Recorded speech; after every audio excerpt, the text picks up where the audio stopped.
In Major League Baseball, let's go ahead and recap all things All Star Weekend.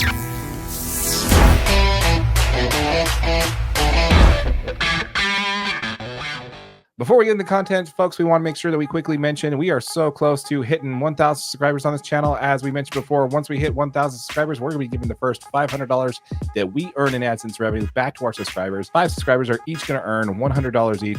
So if you have not yet, please subscribe to the channel and also hit that notification bell so you don't miss out on that giveaway. And as always, smash that like button for your boy AJ right over there. I need it. Appreciate it. All right, so let's first go ahead and talk about the All-Star game.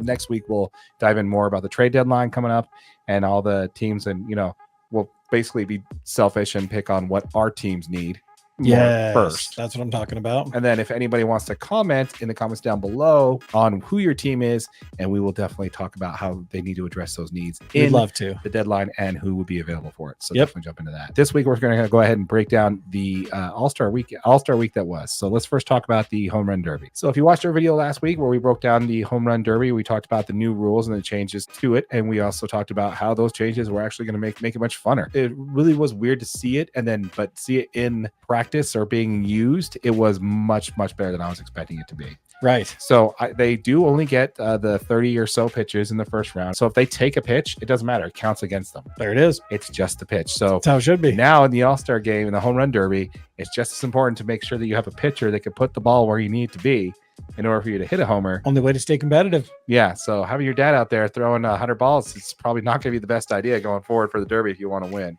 It was timed as well. One thing I did see is that people were still running out of time before they were running out of pitches, which I thought was kind of interesting in the first round. Yeah, absolutely. They still had their break, and people were usually taking it around with 1 minute and 40 seconds left. So basically kind of right in the middle there of the time. And usually what happened was they didn't have a good first half. They took the time out.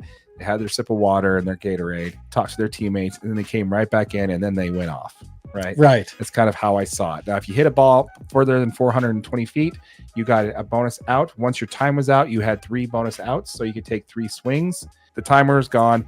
You could take the pitches now. It's only if you swung the bat. If you swung the bat and it didn't go over the fence, that was an out. Right. And if you hit one of those 425 feet, you got another bonus out. That made things much more interesting. Which is awesome because everyone's swinging as hard as they can on every one of these. Didn't let down, man. I watched the whole first round from the gym.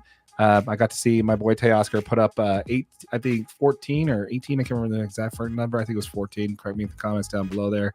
Teoscar made it to the finals of the home run derby, which if you watch this was fantastic finale to watch. Teoscar did kind of piddle out, and you thought, he's only going to get like 8 or 9 home runs, and then somehow he got more. He got up to I think he put up 14. I think he had 18 in the first round. He had 14 in the end. So he had his home runs there, and you're like, okay, I don't think 14 is going to be enough to win, because the other person on the other side was Bobby Witt Jr.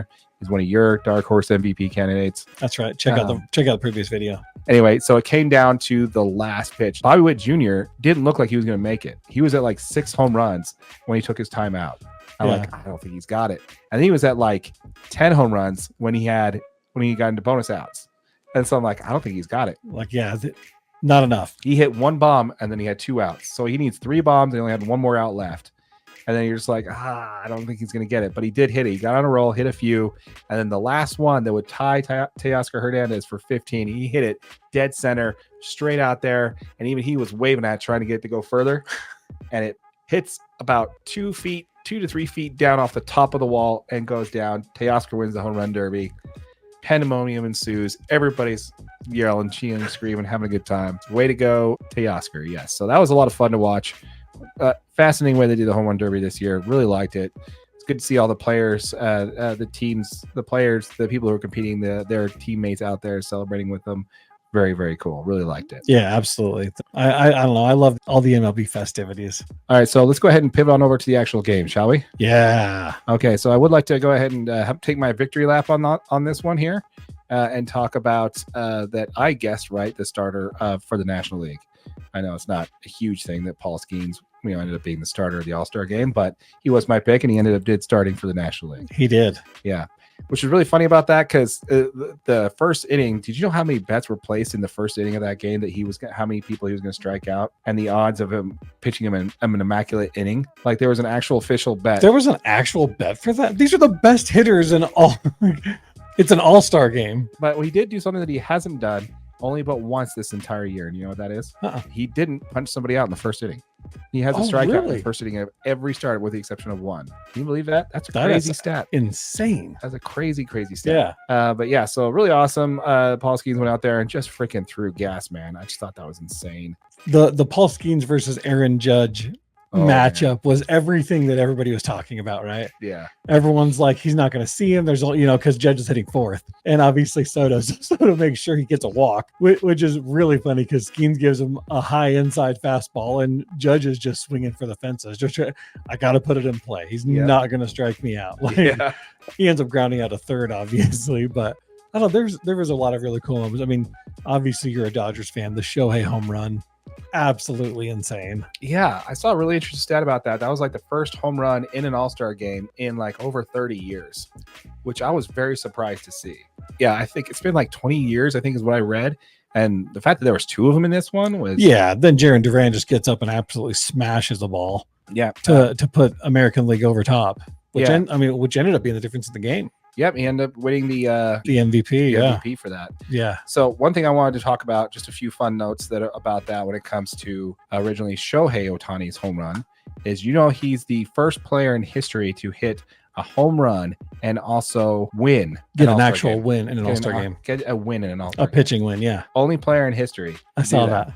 That's insane. Which is also weird because he's not only that, but he's also the only player ever to hit a home run in an All-Star game and actually throw a single pitch in an All-Star game. Oh, really? Yeah, which makes sense when you really think about it. Yeah, there's not a ton of pitchers that are out there just bombing home runs. And the dude's just smiling doing it the whole time. What'd you think of the Trey Turner shortstop play? Oh, dude, that ball up the middle. Trey Turner he's just that guy, man. Like that play was ridiculous, dude. Yeah. Yeah, the dive all out, and then to still make the toss to second for the out. I just flat out. Wow. On the play. I mean, the Phillies were rocking that infield though. Yeah, they were. Yeah. Of course, we got to talk about the Oakland A's. Mason Miller, dude, he got the win. Is he the one that got the win in that game? He got the win, which means Mason Miller, the guy that throws absolute gas, future Dodger at the trade deadline. I'm calling it now. Wow. Future, like this guy, Mason Miller, he is the last Oakland A to ever win an All-Star game. Really? Well, the A's aren't going to be in Oakland anymore after this year. You're absolutely right. So he's the last Oakland A pitcher to win an All-Star game ever in history. Yeah. So between that story and then also Paul Skeens, a guy who was not playing professional baseball this time last year, he was a rookie pitching in college this time last year. Yeah. And now he's starting the All-Star game to the guy, one of the best relievers in baseball, who gets the win for the All-Star game. That's just baseball. That's just poetry, man. Just absolute poetry. I love it. It also announced that the Cubs and the Dodgers will be starting next season in Tokyo. Oh, really? Next season in Tokyo next year. That's going to be awesome. So that'll be very cool. So we want to hear from you folks. Let us know in the comments down below. What did you like about the All-Star game? Was there anything that we missed on that you folks wanted us to touch on? Please let us know in the comments down below. We'd love to hear from you. Yeah, and if you're watching on YouTube on one of our short videos, this is available as a podcast wherever you get your audio. Make sure you leave us a rate, review, all that stuff. We need it. Absolutely. Once again, folks, we are on the grind to 1,000 subscribers. Once we hit 1,000 subscribers, we will be giving the first $500 that we earn in AdSense revenue back to our subscribers. 5 subscribers each will earn $100 each. So if you have not yet, please hit that subscribe button, hit that notification bell so you don't miss out on that giveaway, and smash that like button for your boy AJ right over there. Appreciate it. With all that said, my name is Darren. That is AJ, and this has been the DNA Sports Recap. Till next time.